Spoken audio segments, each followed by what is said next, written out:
إلى الخلق كافة بشيرا ونذيرا وداعيا إلى الله بإذنه وسراجا منيرا وعلى آله وصحبه وسلم تسليما كثيرا كثيرا. أما بعد فأعوذ بالله من الشيطان الرجيم. بسم الله الرحمن الرحيم. لقد من الله على المؤمنين إذ بعث فيهم رسولا من أنفسهم يتلو عليهم آياته ويزكيهم ويعلمهم الكتاب والحكمة وإن كانوا من قبل لفي ضلال مبين. صدق الله مولانا العظيم وصدق رسوله النبي الكريم الأمين ونحن على ذلك لمن الشاهدين والشاكرين والحمد لله رب العالمين. ببركة إن الله وملائكته يصلون على النبي يا أيها الذين آمنوا صلوا عليه وسلموا تسليما. اللهم صل على سيدنا ومولانا محمد كلما ذكره الذاكرون وصل على محمد كلما غفل عن ذكره الغافلون. فإن من جودك الدنيا وضرتها ومن علومك علم اللوح والقلم. دعا إلى الله فالمستمسكون به مستمسكون بحبل غير منفصم. مولاي صل وسلم دائما أبدا على حبيبك خير الخلق كلهم. ثم الرضا عن أبي بكر وعن عمر وعن علي وعن عثمان ذي الكرم. يا ربي بالمصطفى بلغ مقاصدنا واغفر لنا ما مضى يا واسع الكرم. مولاي صل وسلم دائما أبدا على حبیبک خیر الخلق کلہم. حمد و صلات کے بعد تمام تعریف، تمام محاسن و مکارم و محامد اسی ذوالجلال والاکرام کے لیے ہے جس نے لفظ کن سے کائنات کی تخلیق فرمائی.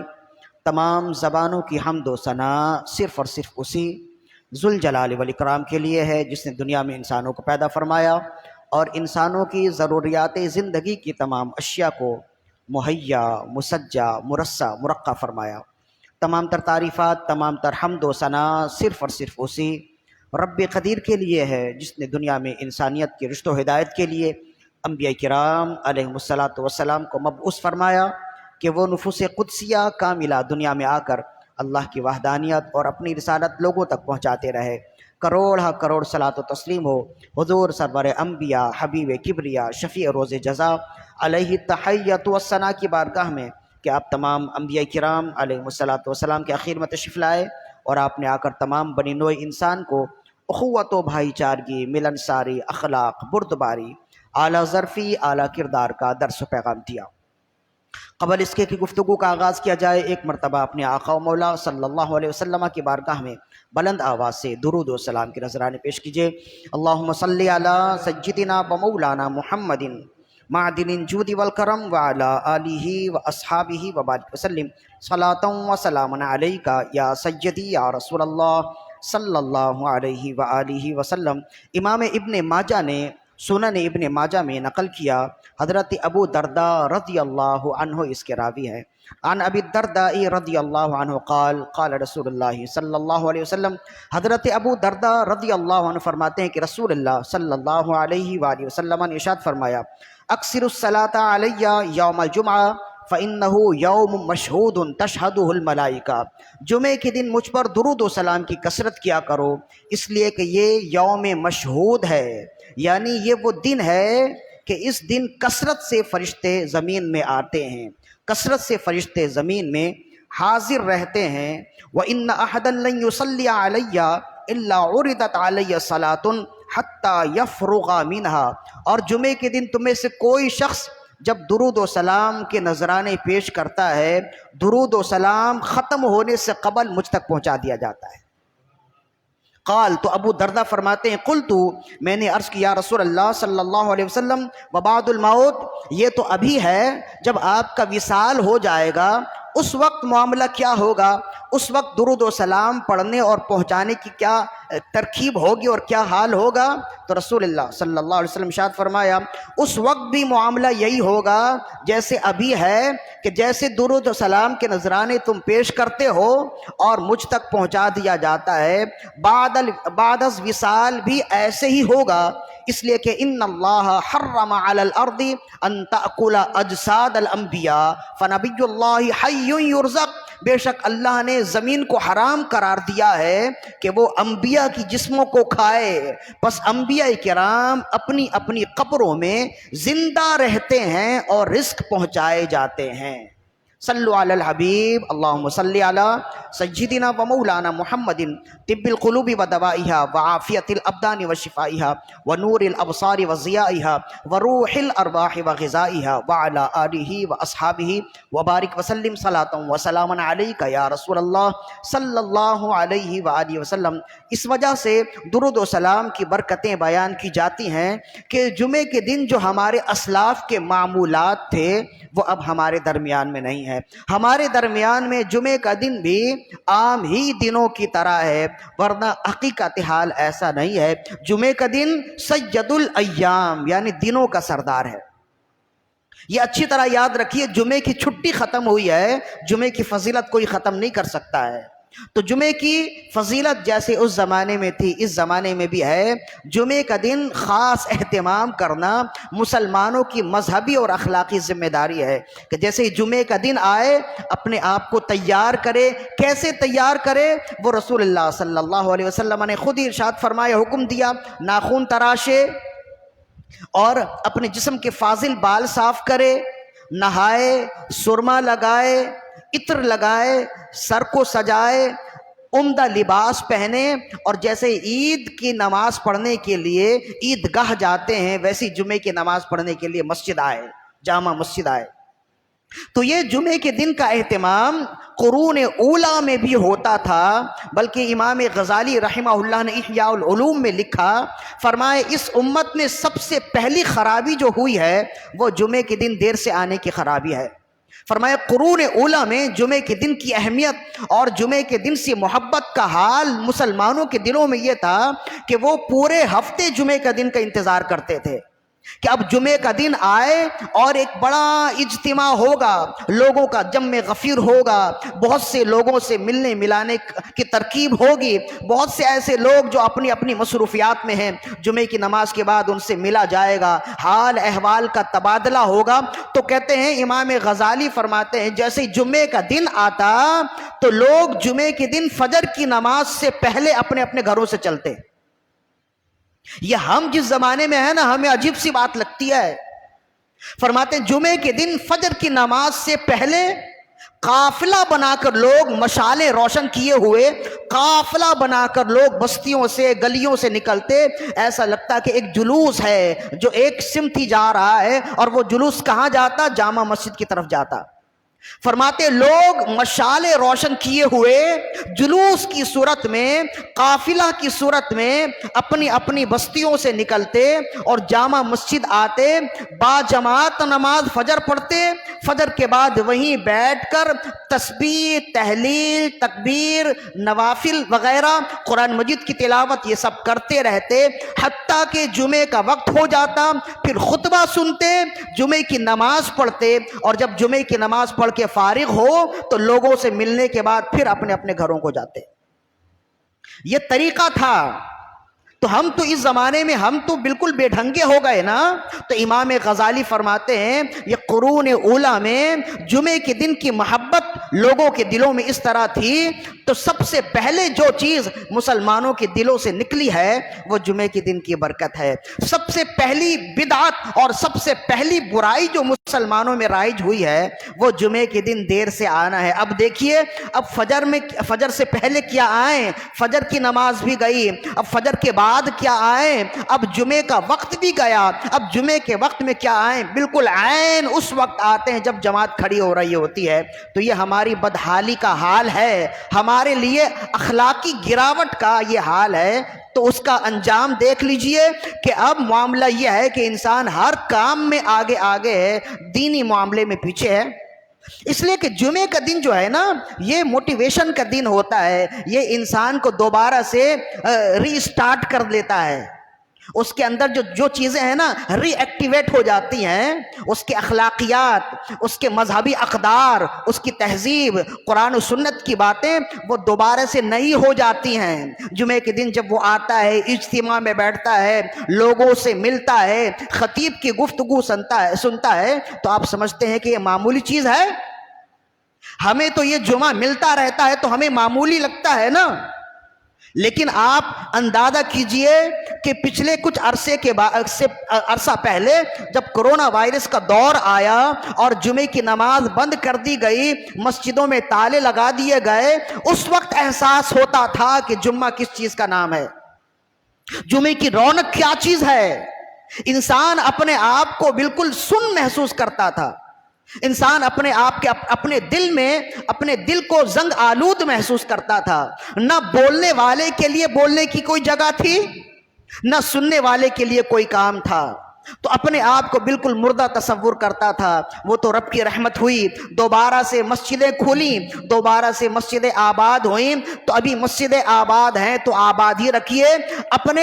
اپنی مصروفیات میں سے جمعے کے دن مصروفیات میں کمی ضرور کیجیے، بھلے 2 پیسے کا نقصان ہی کیوں نہ ہو، لیکن یہ بہت بڑا فائدہ ہوگا اگر آپ 2 پیسے کے نقصان کو برداشت کر کے جمعے کے دن خاص اہتمام کریں گے۔ جب گھر کے بڑے جمعے کے دن کا خاص اہتمام کرتے ہیں نا تو اس کا اثر بچوں میں آتا ہے، گھر کی بچیوں میں آتا ہے، گھر کی خواتین میں آتا ہے۔ ورنہ وہ یہ سمجھتے ہیں کہ جیسے عام دن ہے ویسے یہ ہے۔ جمعے کے دن بڑوں کو کیا کرنا چاہیے؟ اہتمام سے اپنے بچوں کو خود ہی ناخن تراشیں، اپنے بچوں کو نہلائیں اور انہیں بتلائیں، بچوں کے لیے اہتمام کریں، بچوں کے لیے اپنے گھر کے بچوں کو بتلائیں کہ یہ جو جمعے کا دن ہے عام دنوں جیسا نہیں ہے، اس دن میں ایسی تیاری کرنی چاہیے جیسے عید اور بقرعید میں تیاری کرتے ہیں۔ ان کے سر میں پیار سے تیل لگائیں، ان کے جسم میں خوشبو لگائیں، تو یہ ہوگا کہ بچہ جب بچپنے سے ہی جمعے کے دن کی اہمیت کو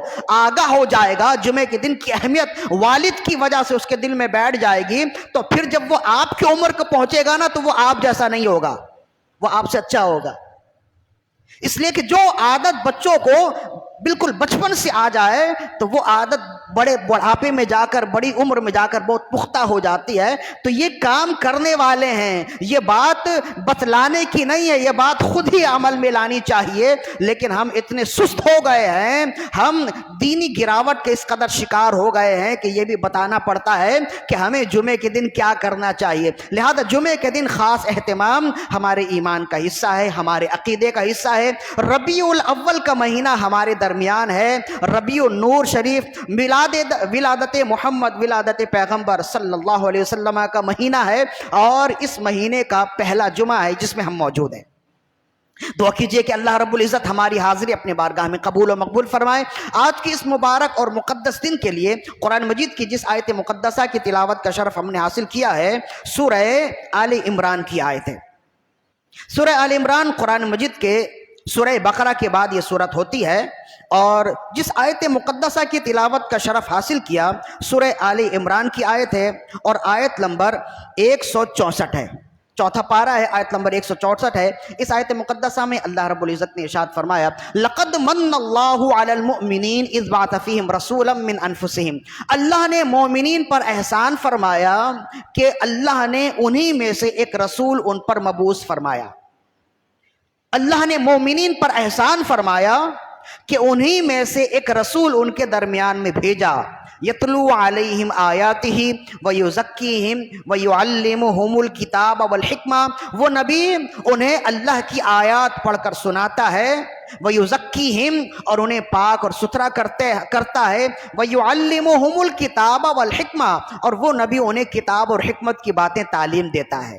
وَإِن كَانُوا مِن قَبْلُ لَفِي ضَلَالٍ مُبِينٍ، اور اس نبی کی آمد سے قبل لوگ کھلی گمراہی میں مبتلا تھے۔ تو یہ آیت مقدسہ رسول اللہ صلی اللہ علیہ وسلم کے بعثت کے بیان میں خاص طور پر ذکر کیا جاتا ہے۔ جب بھی رسول اللہ صلی اللہ علیہ وسلم کی میلاد کا ذکر ہو تو عام طور پر مقررین، واعظین، خطبہ، وارثین منبر و محراب اس آیت کا ذکر کرتے ہیں، اس آیت سے رسول اللہ کا میلاد بیان کرتے ہیں۔ تو اس آیت میں رسول اللہ کا میلاد کیسے ہے؟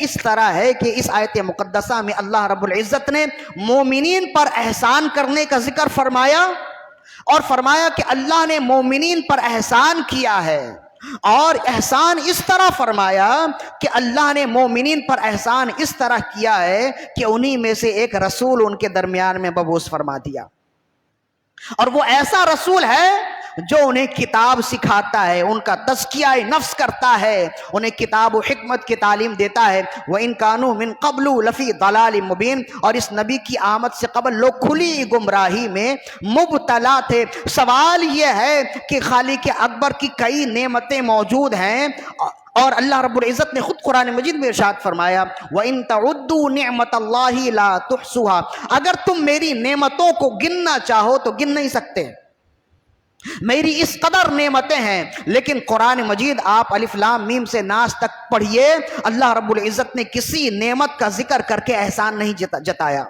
لیکن جب حبیب کبریا رسول اللہ صلی اللہ علیہ وسلم کی ولادت کا ذکر فرمایا، آپ کی بعثت کا ذکر فرمایا، آپ کے دنیا میں پیدا ہونے کا ذکر فرمایا، تو فرمایا ہم نے مومنین پر احسان کیا ہے۔ تو ایسا تو نہیں ہے کہ یہ کوئی اتفاقی امر ہو، یہ اچھی طرح یاد رکھیے، قرآن مجید کی ہر آیت کا ہر زبر، ہر ایک نقطہ التزامی ہے، اتفاقی کچھ نہیں ہے، سب کچھ من جانب اللہ ہے۔ تو کسی بھی نعمت کا رب ذوالجلال نے احسان نہیں جتایا۔ رب ذوالجلال نے، خالق اکبر نے اگر احسان کا ذکر فرمایا تو پیارے مصطفیٰ جان رحمت کی ولادت کا جب ذکر ہوا تو فرمایا ہم نے مومنین پر احسان کیا ہے۔ تو آخر اس کی وجہ کیا ہے؟ اس کی وجہ دو لفظوں میں سمجھ جائیے، اس پر ہم گفتگو پہلے بھی کر چکے ہیں، دو لفظوں میں اس کی وجہ سمجھ جائیے کہ اللہ رب العزت نے آدم علی نبینا علیہ الصلوۃ والسلام سے لے کر قیامت تک کئی نعمتوں کا نزول فرمایا مومنین پر، انسانوں پر، اور مرتے دم تک نعمتوں کا نزول ہوتا ہی رہے گا۔ لیکن رسول پاک صلی اللہ علیہ وسلم انسانوں کے لیے وہ نعمت ہیں کہ آپ کے نعمت کے مقابلے میں کوئی دوسری نعمت نہیں ہے۔ آپ وہ نعمت ہیں کہ آپ کے مقابلے میں دنیا کی کوئی نعمت نہیں ہے۔ اسی وجہ سے رب ذوالجلال نے کسی نعمت کو دینے کے بعد احسان نہیں جتلایا۔ جب رسول اللہ کا ذکر آیا تو فرمایا ہم نے تم پر احسان کر دیا ہے۔ اس کی وجہ یہ ہے کہ دنیا میں تمام نعمتوں سے بڑھ کر نعمت ذات مصطفیٰ صلی اللہ علیہ وسلم ہے۔ کیوں؟ اس کی وجہ یہ ہے کہ رب ذوالجلال نے ایک مرتبہ ارشاد فرمایا، لولا کلما خلقت الافلاق، پیارے حبیب اگر آپ کو پیدا کرنا مقصود نہ ہوتا تو میں جہان کو پیدا نہ کرتا۔ تو مطلب کیا ہوا؟ وہ جو نہ تھے تو کچھ نہ تھا، وہ جو نہ ہو تو کچھ نہ ہو، جان ہے وہ جہان کی، جان ہے تو جہان ہے۔ اس لیے کہ رسول اللہ صلی اللہ علیہ وسلم کو پیدا کرنا مقصود تھا، تو اللہ خالق اکبر نے زمین و آسمان کی تخلیق فرمائی، ہمیں پیدا کیا، ساری چیزوں کو پیدا کیا۔ اس کی وجہ کیا ہے؟ اس کی وجہ فقط یہ ہے کہ وہ چاہتا تھا کہ کچھ امت ہو، کچھ لوگ ہوں جن کا تعلق میرے حبیب صلی اللہ علیہ وسلم سے ہو جائے۔ یہ چاند، سورج، یہ ساری چیزیں اگر کسی کے صدقے میں ہے تو وہ پیارے مصطفیٰ صلی اللہ علیہ وسلم ہیں۔ اسی وجہ سے جب رب اکبر نے پیارے حبیب صلی اللہ علیہ وسلم کو پیدا فرمایا اور آپ کی پیدائش کا ذکر فرمایا تو احسان جتلایا اور بتلا دیا کہ دنیا کی ساری نعمتیں ان کے قدموں پہ نثار ہیں، اگر یہ نہ ہوتے تو کچھ نہ ہوتا، اسی وجہ سے احسان جتلائے۔ ایک بات ہو گئی۔ دوسری وجہ یہ ہے کہ جتنے انبیاء کرام دنیا میں تشریف لائے، انبیاء کرام دنیا میں تمام نعمتوں سے بڑھ کر نعمت ہیں۔ ظاہر ہے کہ اللہ کی سب سے بڑی نعمت ہدایت ہے، اللہ کی سب سے بڑی نعمت ہدایت ہے۔ اب آپ پوچھیں گے کہ یہ ہدایت اللہ کی سب سے بڑی نعمت کیسے ہے؟ تو دو لفظوں میں سمجھ جائیے۔ ہم قرآن مجید شروع ہوتا ہے اور ہم جب پڑھتے ہیں نا تو سب سے پہلے ہم پڑھتے ہیں اہدنا الصراط المستقیم، یا اللہ ہمیں سیدھا راستہ چلا۔ اگر ہدایت سے بڑھ کے کوئی نعمت ہوتی تو رب وہ مانگنے کا ہمیں حکم دیتا۔ قرآن شروع ہی ہدایت سے ہوتا ہے نا، اور اللہ نے فرمایا اگر رب سے مانگنا چاہتے ہو، نماز میں اگر رب سے مانگنا چاہتے ہو تو ہدایت مانگو۔ اگر ہدایت سے بڑھ کے کوئی نعمت ہوتی تو رب اسے مانگنے کا حکم دیتا نا۔ تو دنیا کی سب سے بڑی چیز کیا ہے؟ ہدایت ہے، اور ہدایت کا سبب کیا ہے؟ انبیاء ہیں۔ لہذا انبیاء کرام دنیا کی تمام نعمتوں سے عظیم ترین نعمت ہیں۔ اب انبیاء کرام میں جب درجہ بندی کی جائے تو آپ دیکھیے، کوئی اللہ کا خلیفہ، کوئی صفی اللہ ہے، آدم صفی اللہ ہے، حضرت موسیٰ نجی اللہ ہے، حضرت ابراہیم خلیل اللہ ہے، حضرت عیسیٰ روح اللہ ہے، اور محمد رسول اللہ حبیب اللہ ہے۔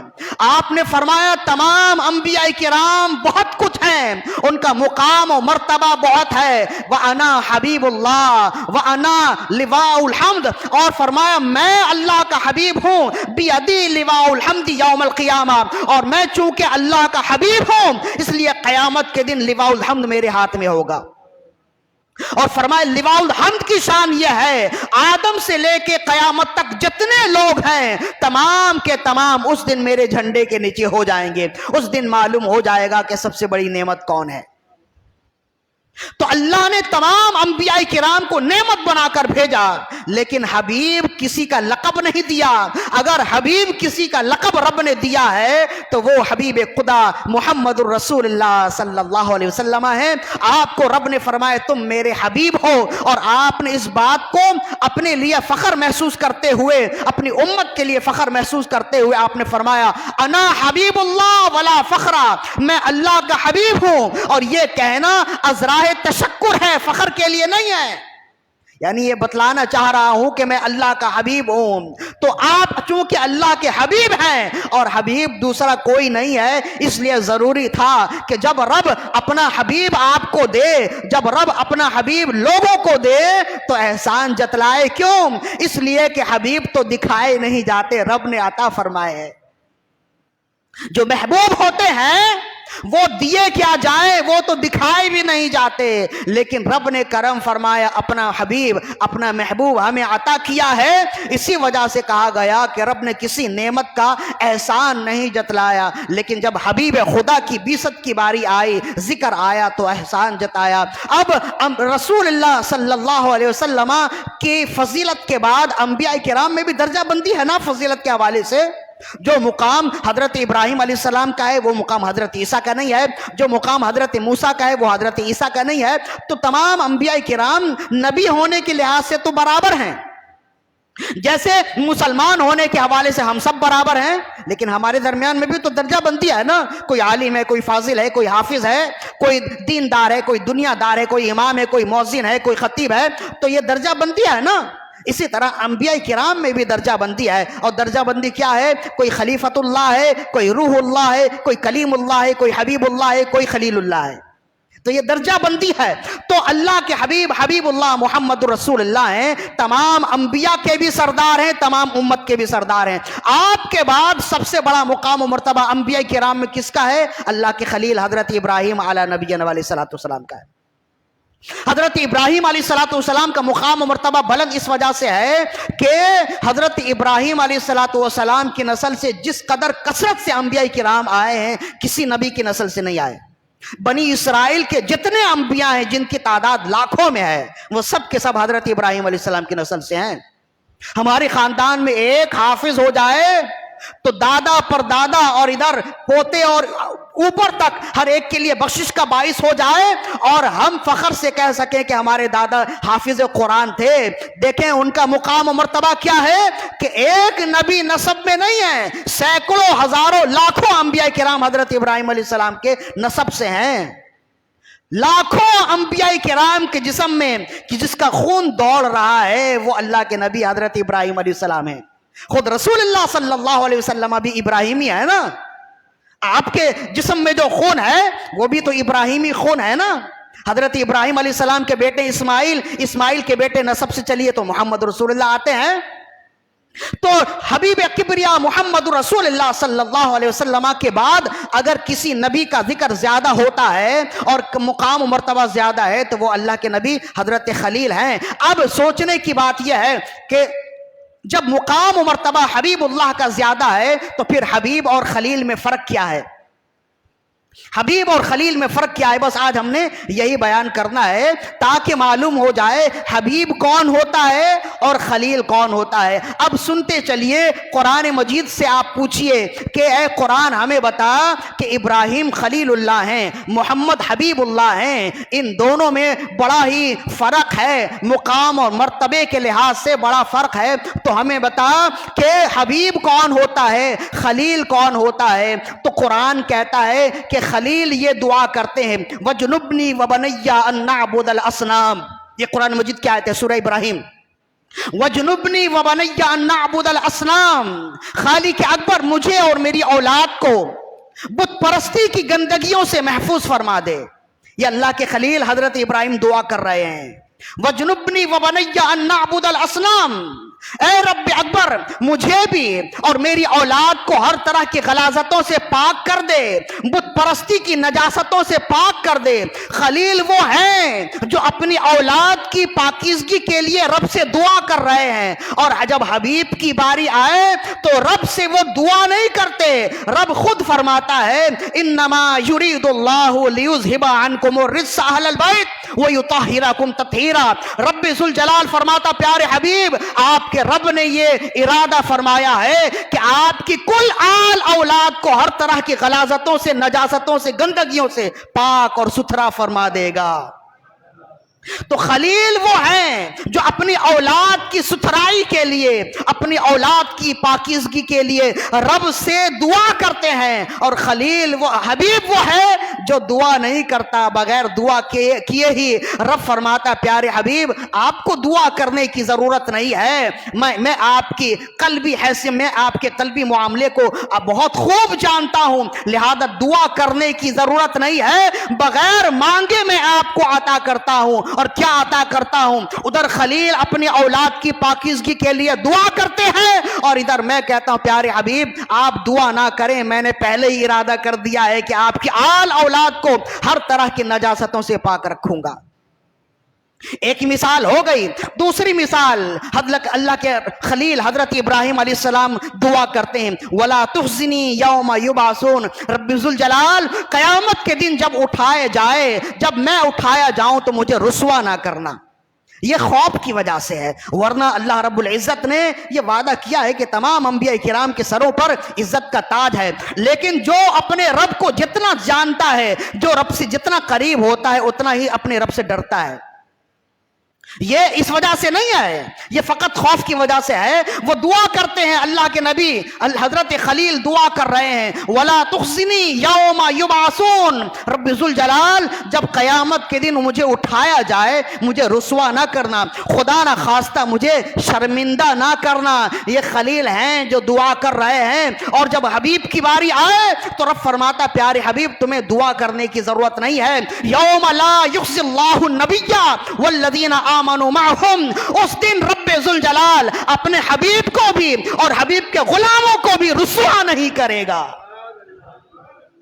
تو وہاں خلیل اپنے لیے رسوائی سے بچنے کی دعا مانگ رہے ہیں، اور یہاں جب حبیب کی باری آئے تو رب وعدہ کرتا ہے پیارے حبیب تم بھی بے فکر رہو، تمہاری امت بھی بے فکر رہے، روز حشر میں تمہیں بھی رسوا نہیں کروں گا، میں تمہیں اتنا دوں گا کہ تم راضی ہو جاؤ گے، اور تمہاری کل امت کو سب سے پہلے جنت میں داخل کر کے ان کی شان بڑھا دوں گا اور انہیں بھی رسوا نہیں ہونے دوں گا۔ تو خلیل وہ ہیں جو دعا کرتے ہیں، اور حبیب وہ ہیں جو دعا نہیں کرتے۔ رب بغیر دعا کیے عطا کرتا ہے، کیوں؟ اس لیے کہ میں تو مالک ہی کہوں گا کہ ہو مالک کے حبیب، یعنی محبوب و محب میں نہیں میرا تیرا۔ جب ایک ہی ہو جائے نا تو پھر میرا تیرا نہیں ہوتا۔ جیسے گھروں میں ہم تو شادی شدہ لوگ نا جانتے ہیں کہ شوہر کا جیب جو ہے نا وہ بیوی کے لیے حلال ہے، وہ جب چاہے جتنا چاہے نکال لے، اور آپ ناراض بھی نہیں ہوتے۔ کیوں؟ اس لیے کہ گھر والی ہے، وہ گھر چلانا اسی کا کام ہے۔ میرا اور تیرا کیا ہے؟ جو اس کا ہے میرا ہے، جو میرا ہے اس کا ہے۔ تو یہ گھر میں جب محبت ہو جائے، جب دنیاوی محبت ہو جائے، اس کا حال یہ ہے تو وہ تو رب ہے، وہ تو رب ہے، اس نے ایک ہی حبیب اپنا بنایا ہے اور وہ حبیب خدا ہے۔ وہ دنیا کے لیے نعمت نہیں، نعمت کبریٰ ہے۔ تو حبیب اور خلیل میں فرق یہ واضح ہو رہا ہے۔ دو مثال میں نے دے دی، تیسری مثال اللہ کے خلیل حضرت ابراہیم علی نبینا وعلیہ الصلوۃ والسلام اپنے رب سے دعا کرتے ہیں، وَاجْعَلْ لِي لِسَانَ صِدْقٍ فِي الْآخِرِينَ، اے رب ذوالجلال، اے خالق اکبر، میرا ذکر قیامت تک کے لیے باقی فرما دے۔ یہ دعا کرتے ہیں، اور اسی دعا کا اثر ہے کہ آج رسول اللہ کے ذکر کے بعد سب سے زیادہ ہر مذہب میں اللہ کے نبی حضرت ابراہیم علیہ السلام کا ذکر ہے۔ ہر مذہب میں، چاہے وہ یہودی ہوں، اللہ کے نبی ابراہیم علیہ السلام کو سب سے زیادہ ذکر کرتے ہیں، عیسائی ہوں وہ بھی، مسلمان ہوں وہ بھی، مسلمانوں کے لیے تو خاص طور پر ہے۔ ہماری کوئی عبادت ایسی نہیں جو حضرت ابراہیم علیہ السلام کے سے چل کر نہ آئی ہو۔ قربانی کے بارے میں تو خاص طور پر رسول اللہ نے فرمایا نا، جب پوچھا یا رسول اللہ یہ ما ہی الاضاحی، یہ قربانی کیا ہے؟ فرمایا سنت ابیکم ابراہیم، قربانی تمہارے باپ ابراہیم کی سنت ہے۔ نماز ابراہیم علیہ السلام کی نشانی ہے، قربانی رسول حضرت ابراہیم علیہ السلام کی نشانی ہے، حج کے تمام ارکان حضرت ابراہیم علیہ السلام کی نشانی ہے نا۔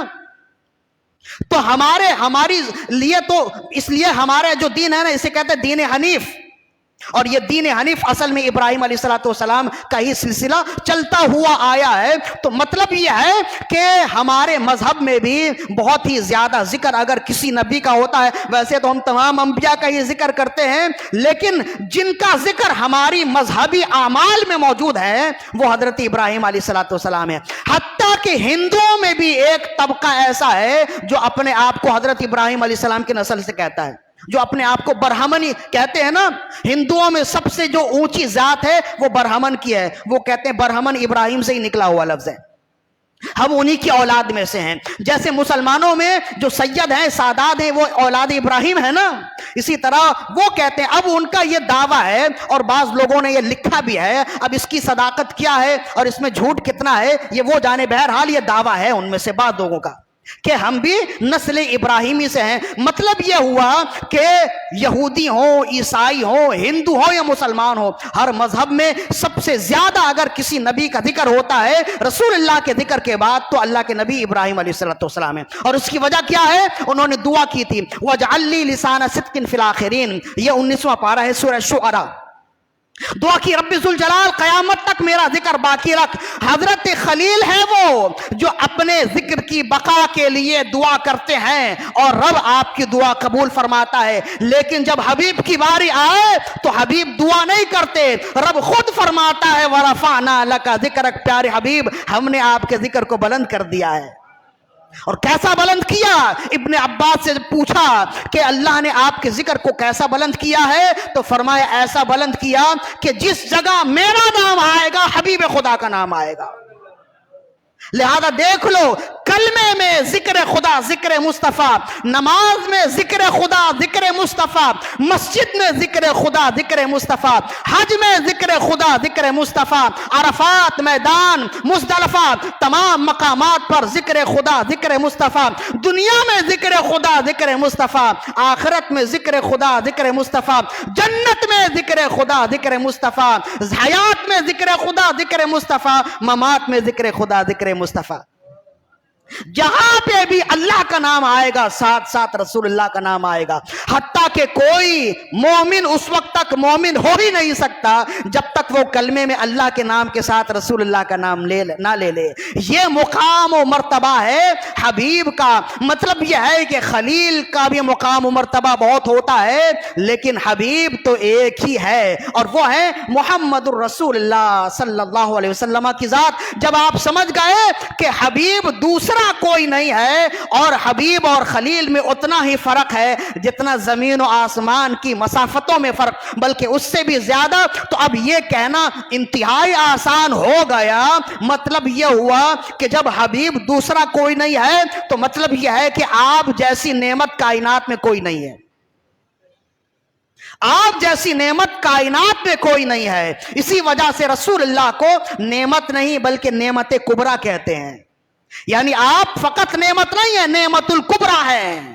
آپ کی شان اور آپ کا مقام و مرتبہ نعمت الکبریٰ کی وجہ سے ہے، اور آپ کا مقام و مرتبہ مزید اور بھی ہے۔ آپ چونکہ حبیب خدا ہے اس وجہ سے بے مثل و بے مثال ہیں، اور اس وجہ سے دنیا کی کوئی چیز اتنی قیمتی نہیں ہے جتنی قیمتی آپ ہیں، اور اسی وجہ سے آپ نعمت الکبریٰ کے مقام کبریٰ پر فائد ہیں۔ جب یہاں تک پہنچ گئے تو پھر اب آپ ایک مثال یہ بھی سن لیجئے کہ آپ نعمت کبریٰ مزید اور کیسے ہیں، یا اتنا بھی واضح ہے، مزید رسول اللہ نعمت کبریٰ کیسے ہیں، اسے سمجھنے کے لیے دو لفظوں میں یہ سمجھ لیجئے کہ اللہ نے ہمیں بہت ساری نعمتیں دی ہیں نا، بھائی بہن، بھتیجے بھانجے، ماں باپ، خندہ کنبہ، خاندان، قبیلہ، شہر، گاؤں دیہات، ملک، شہر، یہ سب نعمتیں ہیں نا، ان سے ایک دوسرے کا تعلق ہوتا ہے۔ اکیلا انسان مر جائے گا چاہے وہ سونے کا نوالا بھی کھائے۔ انسان کو کہتے ہیں سوشل اینیمل، یہ سماجی مخلوق ہے، یہ روکھی سوکھی کھائے لوگوں کے ساتھ رہے تو زندہ رہے گا، لیکن چند مہینوں کے لیے اسے کوٹری میں ڈال دو کہ کوئی بات کرنے والا نہ ہو، سونے کا نوالا بھی دو تو وہ مر جائے گا۔ اس لیے کہ انسان یہ سماجی مخلوق ہے، یہ چاہتا ہے کہ مل جل کر رہے، لہذا یہ سماج کا ہونا، یہ بھائی بہنوں کا ہونا، ماں باپ کا ہونا، بچوں کا ہونا، بیوی بچوں کا ہونا، یہ سب اللہ کی بہت بڑی نعمت ہے۔ اور اس سے پوچھئے جس کے پاس ان نعمتوں میں سے کوئی کمی ہے تو پھر اس سے پوچھئے کہ اس کی زندگی میں کس قدر کمی محسوس ہوتی ہے۔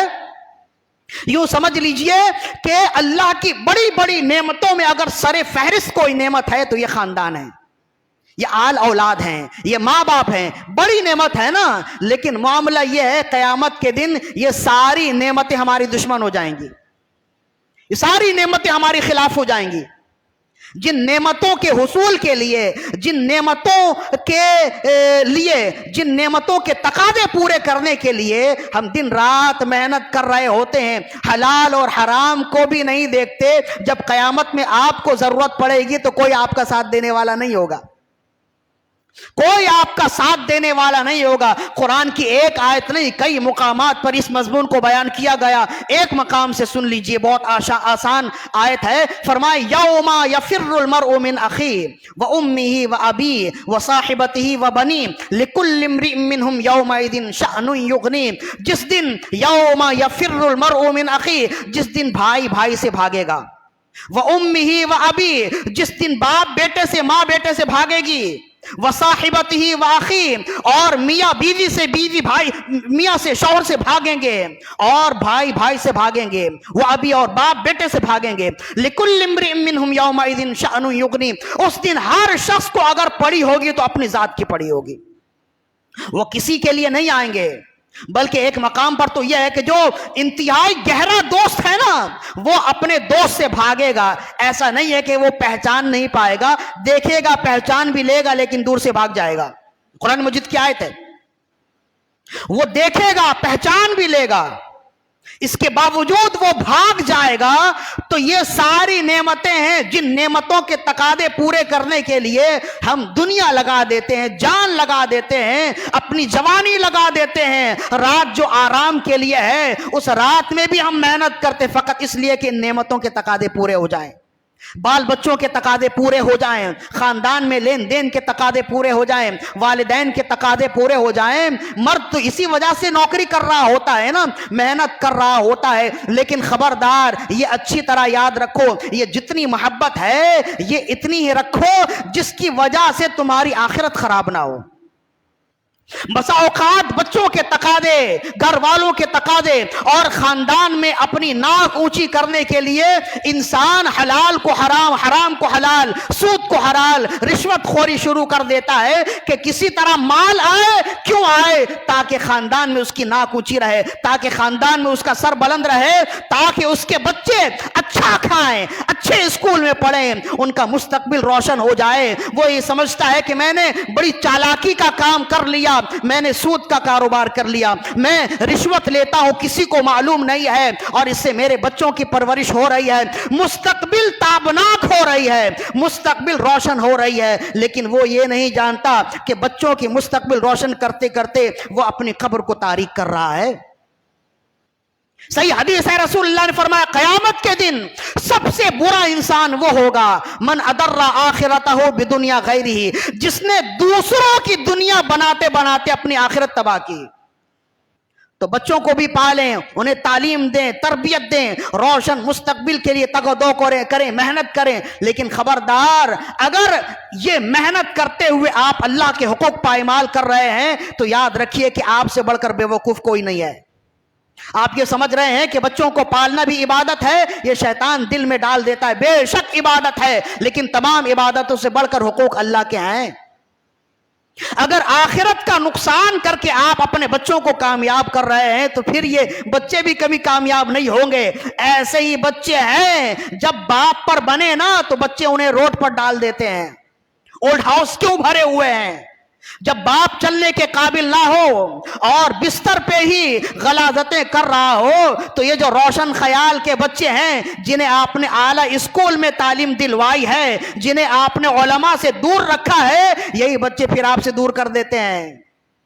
لہذا کچھ آخرت کے لیے بھی سوچئے, اپنے بڑھاپے کے لیے سوچنے سے پہلے کل کے لیے آج ہی سے تیاری کرنا یہ عقل مندی ہے. تو قیامت کے دن کیا ہوگا؟ رب نے کوئی بات خدا نہ خواستہ چھپائی نہیں, سب کچھ بتا دیا. حالانکہ ہم نے دیکھا نہیں ہے, لیکن آخرت کے تمام احوال قرآن مجید میں موجود ہیں. خود رسول اللہ نے فرمایا کہ آخرت کے احوال اگر تم دیکھنا چاہو تو یہ صورتیں پڑھ لو, سورہ القاریہ پڑھ لو, سورہ اذا زلزلت الارض زلزالہا پڑھ لو, سورہ عما یتساءلون پڑھ لو. یہ تمام صورتیں ایسی ہیں جن میں آخرت کے احوال موجود ہیں. اور رسول اللہ صلی اللہ علیہ وسلم کی کم عمری میں ہی آپ کی داڑھی کے بال سفید ہو گئے. صحابہ کرام نے عرض کی یا رسول اللہ ابھی تو آپ کی عمر ایسی نہیں ہوئی, آپ کے بال سفید کیسے ہو گئے؟ فرمائی انہی صورتوں نے مجھے بوڑھا کر دیا ہے. جب ان صورتوں کو میں پڑھتا ہوں تو گویا ایسا محسوس ہوتا ہے اپنی آنکھوں سے آخرت کے احوال دیکھ رہا ہوں. تو آخرت کے احوال کیا ہے؟ یوم یفر المرء من اخیہ وامہ وابیہ, جس دن بھائی بھائی سے بھاگے گا, جس دن باپ بیٹے سے بھاگے گا, جس دن اپنا قریبی دوست یار اپنے دوست کو دیکھے گا لیکن بھاگ جائے گا. مطلب یہ ہے کہ یہ ساری بڑی نعمتیں ہیں, قیامت کے دن یہ ساری نعمتیں ہم سے بے وفائی کر دیں گی. اس دن اگر کوئی ذات کام آنے والی ہے تو وہ پیارے مصطفیٰ صلی اللہ علیہ وسلم ہیں. ڈھونڈا ہی کرے صدر قیامت کے سپاہی, وہ کس کو ملے جو تیرے دامن میں چھپا ہو. کہیں گے اور نبی اذهبوا الی غیری, میرے حضور کے لب پہ انا لہا ہوگا. خدا گواہ کہ نرم نرم پاؤں سے پکار سن کے غریبوں کے دوڑتا ہوگا. کوئی قریب ترازو, کوئی لبے کوثر, کوئی صراط پہ ان کو پکارتا ہوگا. کسی طرف سے صدا آئے گی حضور آؤ, کہ ورنہ دم میں غریبوں لوگوں کا فیصلہ ہوگا وہ ذات پاک کہ خود نہیں جس کو اپنا اندیشہ ہجوم فکر و تردد میں گھر گیا ہوگا. عزیز بچے کو ماں جس طرح تلاش کرے خدا گواہ یہی حال آپ کا ہوگا. تو رسول پاک صلی اللہ علیہ وسلم نعمت کبریٰ اس وجہ سے ہے کہ جہاں ساری نعمتیں دم توڑ دیں, جہاں ساری نعمتیں بے وفائی کریں, وہاں اگر کوئی وفاداری میں ہوں گے, وہاں اگر کسی کا آسرا ہوگا تو وہ مصطفیٰ جان رحمت صلی اللہ علیہ وسلم ہے. اتنی گفتگو سننے کے بعد جب ہم نے یہ بتا دیا کہ رسول پاک صلی اللہ علیہ وسلم نعمت کبریٰ ہے, بلند آواز سے بولیے کیا ہے. اب ایک آیت اور سن لیجئے, وَأَمَّا بِنِعْمَتِ رَبِّكَ فَحَدِّثْ. اپنے تمہاری ذات کے ساتھ کوئی بھی نعمت آ جائے نا تو اس کا چرچا کرو. یعنی کوئی چھوٹی سی نعمت تمہیں ملے نا اس کا چرچا کرو. تو جب چھوٹی سی نعمت ملنے پر چرچا کرنے کا حکم ہے تو مصطفیٰ جان رحمت نعمت نہیں, نعمت کبریٰ ہے. لہذا آپ کا چرچا ایسا ہونا چاہیے کہ کسی نعمت کے حصول کا چرچا اس سے بڑھ کر نہیں ہو. یہ تو قرآن مجید کی آیت ہمیں بتاتی ہے. نہ جانے کون وہ لوگ ہیں جو پیدائش مولا کی تقریب کرنے سے روکنے والے ہیں, تعظیم کرنے سے روکنے والے ہیں. نہ جانے وہ کون لوگ ہیں اور کہاں سے آتے, نہ جانے قرآن انہوں نے کہاں سے پڑھا, نہ جانے حدیث انہوں نے کہاں سے پڑھی, کس سے پڑھی ہے. یہ تو دو جملے میں آپ سمجھ گئے تو کیا ان کی سمجھ میں نہیں آئی؟ ہم نے کوئی مشکل بات کی ہے؟ ہم نے مشکل بات اس وجہ سے نہیں کی کہ ہم مشکل لوگ ہی نہیں ہیں. ہم جو کہتے ہیں وہی کرتے ہیں, اور جو کرتے ہیں وہی کہتے ہیں, اور جو کرتے ہیں وہ قرآن و حدیث سے ثابت کر دیتے ہیں. ایسا نہیں ہے کہ ہمارے اکابر کچھ کہتے تھے ہم کچھ کہہ رہے ہیں اور ہم جو کرتے ہیں وہ قرآن و حدیث سے ثابت نہیں کر سکتے. ایسا نہیں ہے. تو چھوٹی سی نعمت اگر ملے, رب نے فرمایا فحدث, نعمت کا چرچا کرو. لہذا جب بڑی نعمت ملی ہے تو بڑی نعمت کا چرچا بھی ایسا ہو کہ معلوم ہو جائے کہ یہ دھوم اور یہ چرچا چھوٹی نعمت کا نہیں, سب سے بڑی نعمت کا ہو رہا ہے, نعمت کبریٰ کا ہو رہا ہے. لہذا یہ ربیع الاول کا مہینہ ہمارے درمیان ہے, خوب چرچا کیجئے اور یہ اپنے ذہن میں رکھ کر چرچا کیجئے.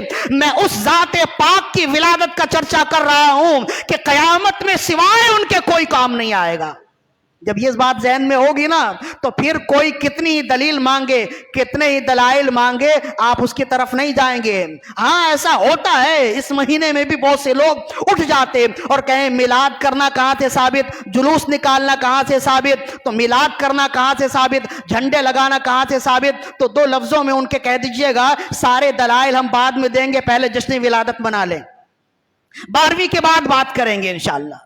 پہلے ہم منا لیں نا, کہیں ایسا تو نہ ہو کہ انہی باتوں میں الجھ کر ہم اپنی خوشی خراب کر لیں. لہذا شریعت مطہرہ میں جن جن خوشیوں کی اجازت موجود ہے, خوشی منائیے, چراغاں کیجئے, جھنڈے لگائیے. جھنڈے لگانے کی دلیل میں پہلے بھی دے چکا ہوں, سوشل میڈیا پہ بالکل وائرل ہے. تو ایک جھنڈے لگانا کہاں سے ثابت ہے, بس دو لفظوں میں یہ سمجھ لیجئے کہ اگر جھنڈا کیوں لگاتے ہیں, اصل میں یہ بتا دیجئے. جھنڈا یہ فتح کی علامت ہوتی ہے, فتح کی علامت ہوتی ہے نا, اور فتح کامیابی کی علامت ہے, اور کامیابی سب سے بڑھ کے خوشی کی علامت ہے. تو بات تو ثابت ہو گئی نا. 14 اگست میں ہم جھنڈا کیوں لگاتے ہیں؟ اس لیے کہ اس دن ہم نے اس ملک پاکستان کو فتح کیا. تو فتح, جھنڈا لگانا فتح کی علامت ہے, اور فتح کامیابی کی علامت ہے, اور کامیابی سے بڑھ کر خوشی کوئی نہیں ہے. تو رسول اللہ کے نام کا جھنڈا ہم اس وجہ سے لگاتے ہیں تاکہ لوگوں کو, ساری دنیا کو معلوم ہو جائے آج ہی کا وہ دن ہے جس دن رسول اللہ نے آ کے کل کائنات کو فتح کیا ہے, کل کائنات میں جھنڈا لگایا ہے, اور یہ بتا دیا ہے کہ اب اگر سکہ چلے گا تو محمد رسول اللہ کا سکہ چلے گا. اب اگر شریعت ہے تو آپ کی ہے, طریقت ہے تو آپ کی ہے, تہذیب ہے آپ کی ہے, تمدن ہے تو آپ کی ہے, اقدار ہے تو آپ کا ہے, فعل ہے تو آپ کا, عمل ہے تو آپ کا, بات ہے تو آپ کی ہے. بس اس کے علاوہ کوئی دوسری بات نہیں ہے. تو جھنڈا خوشی کے اظہار کا ایک طریقہ ہے نا. تو جب رسول اللہ کی خوشی ہوئی, ایک ملک فتح ہوا, ہمیں خوشی ہوئی, ہم نے پاکستان کا جھنڈا لگا دیا. اللہ ہمیشہ اس جھنڈے کو سر بلند رکھے, بولیے آمین. تو جب تمام نعمتوں سے بڑھ کے نعمت ملی ہے تو اگر مصطفیٰ جان رحمت کے نام کا ہم جھنڈا لگائیں تو پھر اعتراض کیوں ہوتا ہے؟ یہ عقلی دلیل ہے. جو عقل کے اندھے ہیں ان کے لیے عقلی دلیل ہی بہت ہے، لیکن بہرحال ایک نقلی دلیل بھی سن لیجئے. امام سیوطی لکھتے ہیں الخصائص الکبریٰ میں، جناب آمنہ سلام اللہ علیہا رسول اللہ کی والدہ ہیں، فرماتی ہیں جب رسول اللہ کی پیدائش کا وقت بالکل قریب تھا تو آپ نے وہ عجائبات دیکھے کہ آج سے پہلے نہیں دیکھے تھے. آپ نے فرمایا فکشف اللہ بصری، اللہ نے میری آنکھوں سے تمام پردے اٹھا دیے. فرأیت مشارق الارض ومغاربہا، تو میں نے اپنے کمرے میں رہتے ہوئے مشرق و مغرب شمال و جنوب کو دیکھ لیا. اتنی آنکھیں روشن ہو گئیں، اتنے پردے اٹھ گئے. فرأیت ثلاثۃ اعلام مضروبات، تو پھر اسی رؤیت میں، اسی دیکھنے میں نے 3 لگے ہوئے جھنڈے دیکھے. علمن فی المشرق وعلمن فی المغرب وعلمن علی ظہر الکعبہ. ایک جھنڈا میں نے لگا ہوا دیکھا مشرق میں، ایک جھنڈا مغرب میں، اور ایک جھنڈا ظہر کعبہ یعنی کعبے کی چھت پہ لگا ہوا دیکھا. فاخذت المذاق، پھر فوراً مجھے درد ذہ ہوا. فولدت محمد، اور میں نے محمد صلی اللہ علیہ وسلم کو پیدا کیا. محمد صلی اللہ علیہ وسلم دنیا میں تشریف لائے تو رسول اللہ کی پیدائش سے عین چند لمحے پہلے جناب آمنہ کا جھنڈوں کو لگا ہوا دیکھنا یہ اس بات کی دلیل ہے کہ ولادت کی خوشی میں جھنڈا لگانا بھی ہے. اور یہ جھنڈا کس نے لگایا؟ روح الامین نے لگایا. روح الامین نے گاڑا کعبے کی چھت پہ جھنڈا، تا عرش اڑا پھریرا صبح شب ولادت. لہذا جھنڈا بھی لگائیے، چراغاں بھی کیجئے، غریبوں کو، مسکینوں کو، جو ضرورت مند ہے انہیں امداد بھی کیجئے. اس مہینے میں خاص طور پر جو آپ کے اڑوس پڑوس کے لوگ ہیں ان کے ساتھ خیر خواہی کا معاملہ کیجئے. بالخصوص نمازوں کا اہتمام ضروری ہے، وہ بھی کیجئے. اور اس کے ساتھ ساتھ بالخصوص چونکہ اس مہینے کو نسبت پیارے آقا صلی اللہ علیہ وسلم کی ولادت سے ہے تو اس مہینے میں خاص طور پر درود و سلام کے بھی نذرانے پیش کیجئے. صلو علی الحبیب، اللہم صلی علی سیدنا و مولانا محمد طب القلوب ودوائها وعافیت الابدان وشفائها ونور الابصار وضیائها وروح الارواح وغذائها وعلى آلہ واصحابہ وبارک وسلم. صلاۃ و سلام علیک یا رسول اللہ صلی اللہ علیہ وآلہ وسلم. آپ کو جگانے کے لیے، برانگیختہ کرنے کے لیے ہم دیکھ رہے ہیں کہ بعض حضرات جمعیہ لے رہے ہیں، تو کیا خیال ہے ہمیں نعرہ بھی لگانا چاہیے تاکہ ہماری عادت پختہ ہو جائے؟ چلو بھائی نعرے والے تیار ہو جاؤ. اللہ اکبر، یا رسول اللہ، سرکار کی آمد، دلدار کی آمد، منٹھار کی آمد، حبیب کی آمد، خلیل کی آمد، سرکار کی آمد، دلدار کی آمد. رہے گا یوں ہی ان کا چرچا رہے گا، پڑے خاک ہو جائیں جل جانے والے. وما علینا الا البلاغ المبین.